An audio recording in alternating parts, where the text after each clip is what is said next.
Bom dia, igreja, a graça e a paz a todos, amém?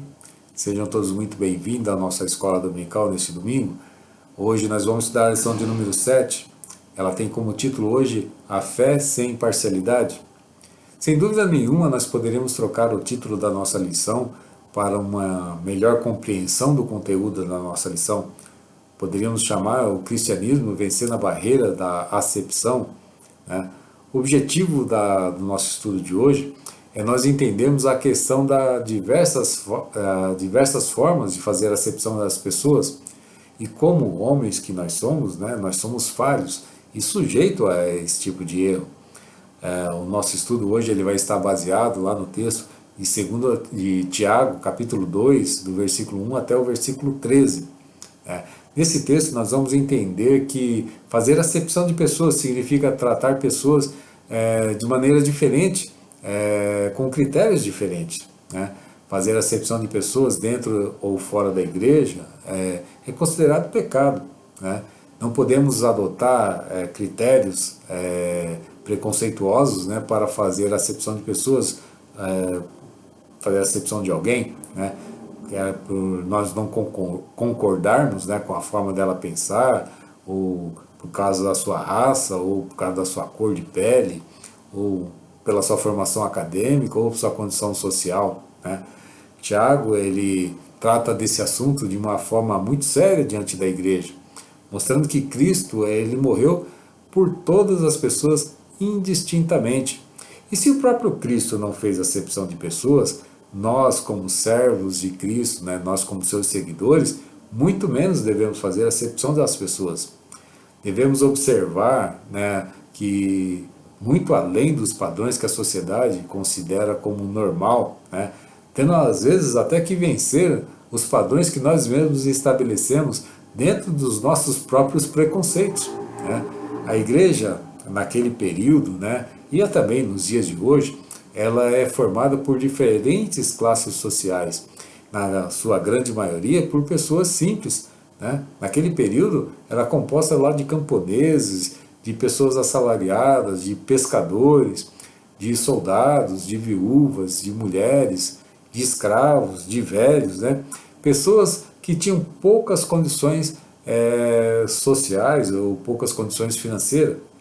Tiago, no texto de Tiago, capítulo 2, do versículo 1 ao versículo 13, ele traz uma ilustração, né, que nos dá a ideia desse momento que a igreja estava vivendo. O texto, ele diz assim: meus irmãos, como crente em nosso glorioso Senhor Jesus Cristo, não façam diferença entre as pessoas, tratando-os com favoritismo. Suponhamos que na reunião de vocês entre um homem com anel de ouro e roupa fina, e também entre um homem pobre com roupas velhas e sujas. Se vocês derem atenção especial ao que está vestido com roupas finas, e disserem, aqui está um lugar apropriado para o Senhor, mas disserem ao pobre, você fique de pé ali, ou sente-se no chão junto ao estrado onde ponho os meus pés, não estão, não estão fazendo discriminação?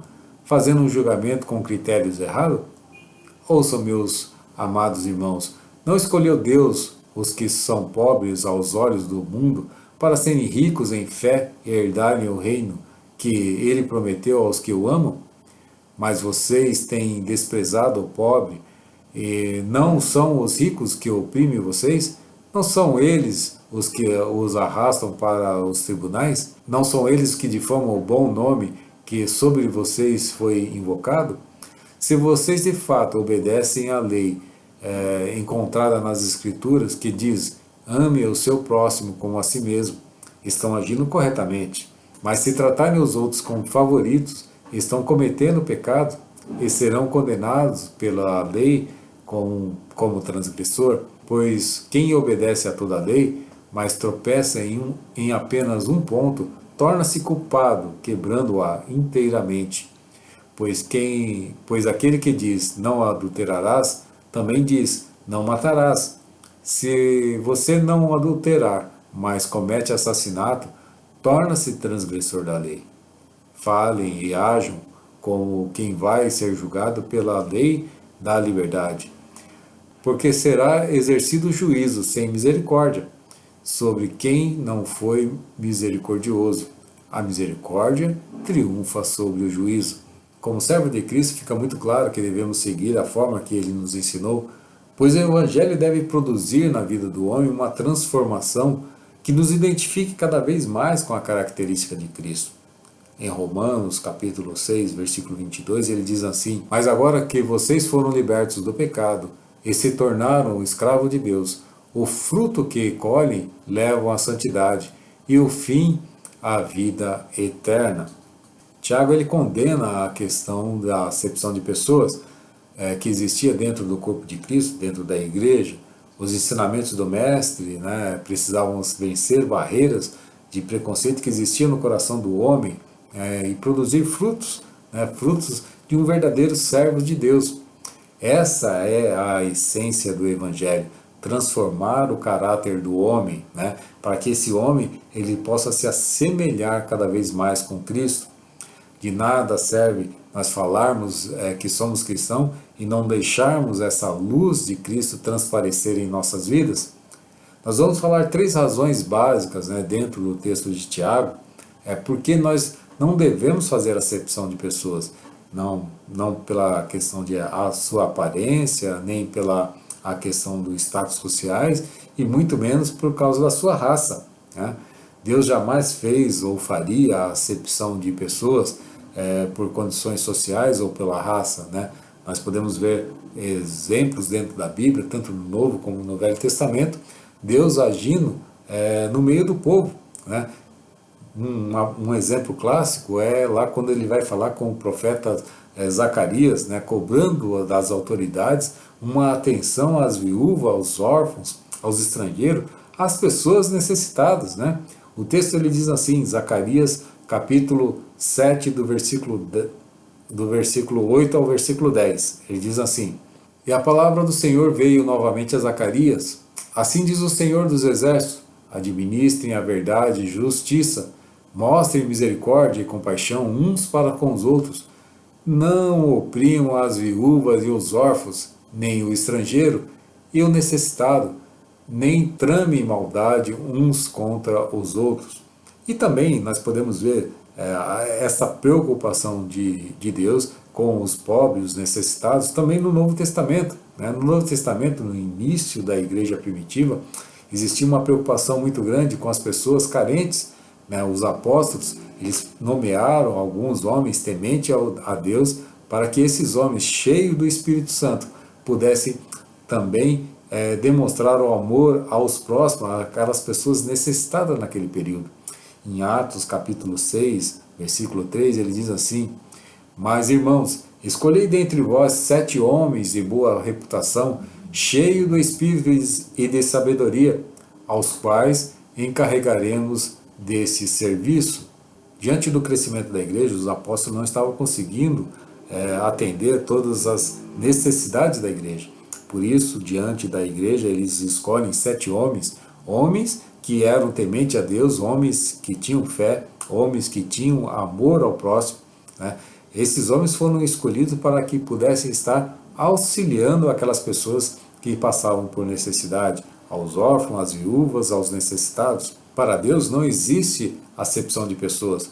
Ele sempre procurou despertar no coração do homem a sua essência, o amor e a misericórdia. Muitos têm essa oportunidade de demonstrar essa essência de Deus através de ações, né? Transmitindo essa verdade do Evangelho, dando o exemplo do amor e da misericórdia de Deus. Lá em Efésios capítulo 6, versículo 8, ele diz assim: Vocês, senhores, tratem os seus servos da mesma forma, não os ameacem, uma vez que vocês sabem que o Senhor deles e de vocês está nos céus. Ele não faz diferença entre as pessoas. A acepção de pessoas, ela estava enraizada na cultura daquela época. Um exemplo clássico é Pedro, quando ele vai até a casa de Cornélio. Cornélio era um gentil e os judeus não se misturavam com os gentios porque acreditavam que Cristo havia vindo apenas para os judeus. Quando nós lemos a visão de que Pedro teve, né, quando desce ali um lençol com os animais que eram considerados impuros e imundos pelos judeus, e uma voz diz para Pedro: mata e coma, né? E Pedro fala: de maneira alguma, porque esses animais são impuros, né, inapropriados para os judeus. E uma voz diz: olha, não torne impuro ou imundo aquilo que Deus purificou. Essa visão Pedro ainda não tinha conseguido entender o que Deus queria com aquela visão, mas quando Pedro está diante de Cornélio, diante da sua família e de seus amigos, e que Pedro começa a anunciar o Evangelho, e ele vê a manifestação do Espírito Santo na vida daqueles homens, aí Pedro começa a entender que Cristo não faz acepção de pessoas. E olha só o que ele diz lá em Atos, capítulo 10, do versículo 34 ao versículo 35. Ele diz assim: então falou Pedro, dizendo: reconheço por verdade que Deus não faz acepção de pessoas. Pelo contrário, em qualquer nação, aquele que teme e faz o que é justo lhe é aceitável. Nós vemos o preconceito sendo quebrado. Primeiro, o preconceito era que um judeu não podia falar com um gentio. Segundo preconceito é que Cristo veio também para os gentios, que Cristo se manifestou na vida dos gentios. Nós vemos que o sacrifício que Jesus fez na cruz não quebra toda essa questão de preconceito de uma pessoa para outra, né? Nós fomos criados à imagem e semelhança de Deus. Toda e qualquer forma de discriminação vai ao contrário ao caráter de Deus.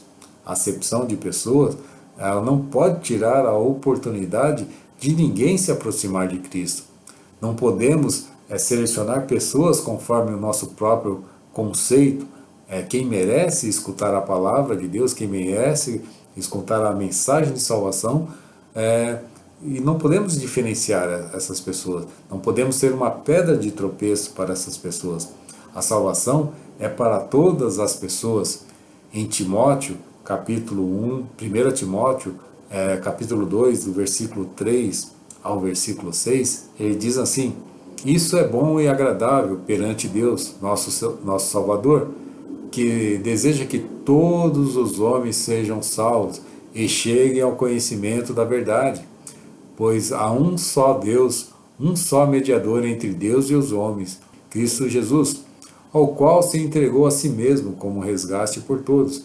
Este foi o testemunho dado em seu próprio tempo. Não podemos ser uma pedra de tropeço na vida espiritual de ninguém.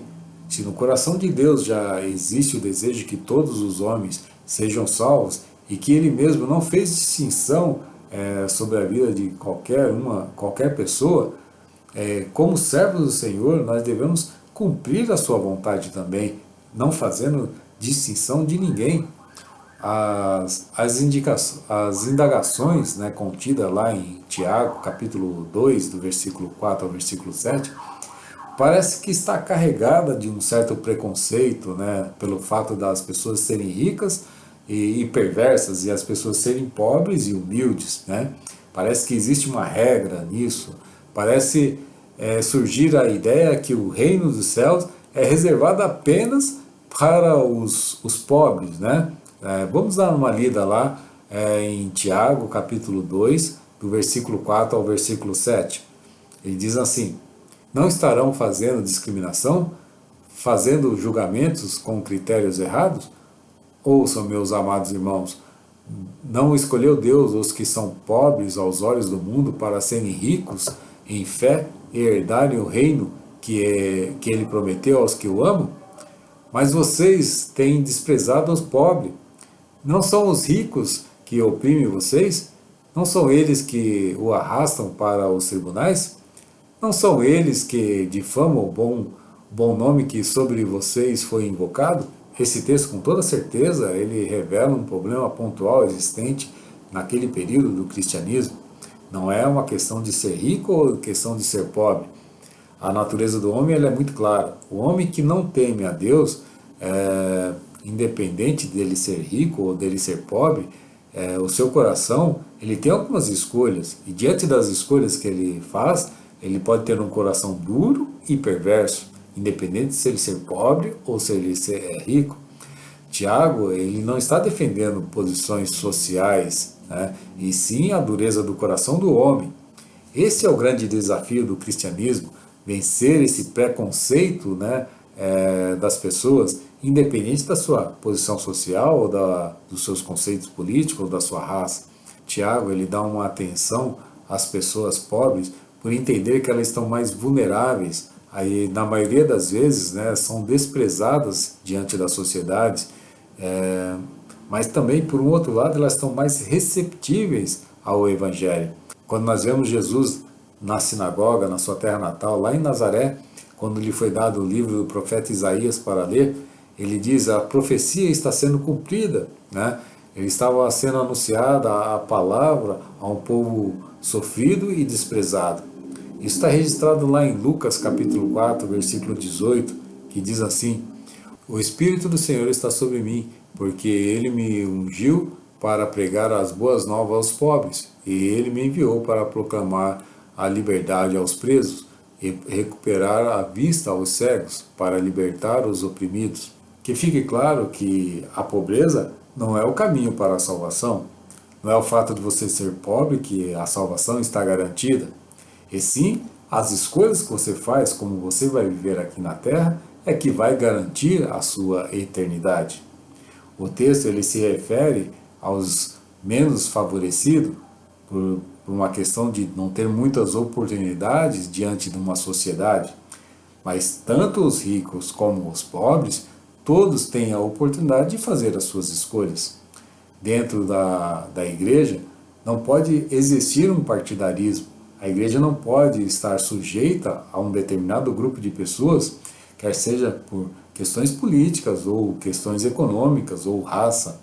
Este era um problema que Paulo também viveu na igreja de Coríntios. Quando nós lemos lá 1 Coríntios capítulo 1, do versículo 10 ao versículo 11, nós podemos ver isso, né? O texto diz assim: irmãos, em nome do Senhor Jesus Cristo, suplico a todos vocês que concordem uns com os outros no que falam, para que não haja divisões entre vocês, e sim que todos estejam unidos num só pensamento e num só parecer.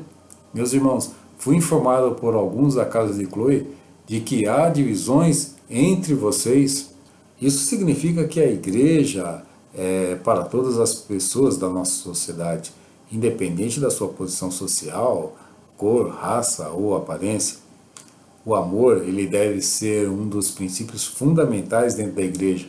A Bíblia diz lá em 1 Coríntios, capítulo 13, do versículo 1 ao versículo 8, o seguinte: ainda que eu falasse a língua dos homens e dos anjos, e se não tivesse amor, seria como o sino que ressoa, ou como o prato que retine. Ainda que eu tenha o dom da profecia, e saiba todos os mistérios e todo o conhecimento, e tenha uma fé capaz de mover montanha, mas não tiver amor, nada seria. Ainda que eu dê aos pobres tudo o que possuo e entregue o meu corpo para ser queimado, mas não tiver amor, nada disso valerá. O amor é paciente, o amor é bondoso, não inveja, não se vangloria, não se orgulha, não maltrata, não procura seus interesses, não se ira facilmente, não guarda rancor. O amor não alegra com a injustiça, mas se alegra com a verdade. Tudo sofre, tudo crê, tudo espera, tudo suporta. O amor nunca perece, mas a profecia desaparecerão, as línguas cessarão e o conhecimento passará. O amor é a essência de Deus, e como servos de Deus devemos cultivar esse amor dentro de nós e no meio de nós também. O amor, na forma da teoria, na forma da lei, ele é muito bonito, ele nos traz alegria, mas quando nós vivemos o amor na prática, ele nos enche a nossa alma, ele nos dá a felicidade, ele nos completa de prazer, ele nos dá a razão de viver. Tiago, ele traz diante da igreja essa responsabilidade de não apenas vivermos aquilo que a lei determina, mas de vivermos na prática, na sua totalidade. Amar é muito bom, é muito belo. Amar aquilo que nós gostamos, amar aquilo que nos dá prazer, isso é muito bom. Mas o amor, ele é muito mais do que isso. O amor, ele tudo sofre. O amor, ele tudo crê. O amor, tudo espera. O amor, ele tudo suporta. Para nós concluirmos, nós vamos ver que Tiago ele traz orientações muito importantes para os cristãos daquele período. E para nós também, nos nossos dias, para que nós não possamos cometer os mesmos erros que foram cometidos no passado. A acepção de pessoas é pecado. Devemos procurar desenvolver um sentimento de amor ao próximo através das nossas ações. Lembrando que o amor ao próximo muitas vezes significa fazermos algum tipo de sacrifício da nossa parte. Amém? Que Deus abençoe a todos.